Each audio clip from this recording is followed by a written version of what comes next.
এবার আমাদের জীবনে দুশ্চিন্তা আছে না নাই বলেন? Tension, hyper tension, anxiety, depression, চিন্তা টেনশন নাই এরকম কে কে আছে দেখি, হাত তোলেন। ওই যে হাত তুলছে এক আল্লাহর ওলি, ওই যে টেনশন নাই তোমার, মাশাআল্লাহ।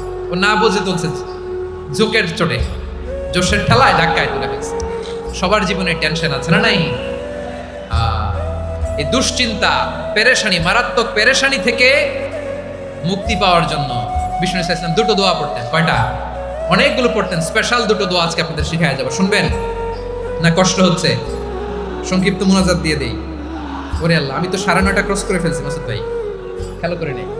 আর কয়েক মিনিট, ঠিক আছে ঠিক আছে।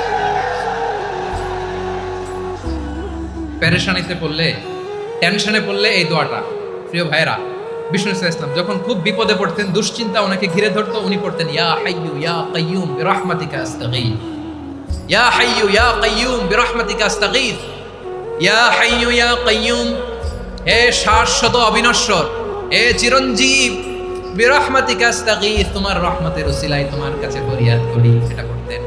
আবার আরেক বর্ণনায় এসেছে ইয়া হাইয়্যু ইয়া কাইয়্যুম বিরহমাতিকা আস্তাগীথ আসলিহ লি শা'নি কুল্লাহু ওয়ালা তাকিলনি ইলা নাফসি তারফাতা আইন, আসলিহ লি শা'নি কুল্লাহ, আল্লাহ আমার সবকিছু আপনি সেটেল করে দেন।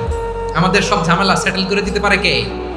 আমরা তো সেটেলমেন্টের জন্য এসপি সাহেবের কাছে যাই, ডিসি সাহেবের কাছে যাই, অমুক ভাইয়ের কাছে যাই, তমুক ভাইয়ের কাছে যাই।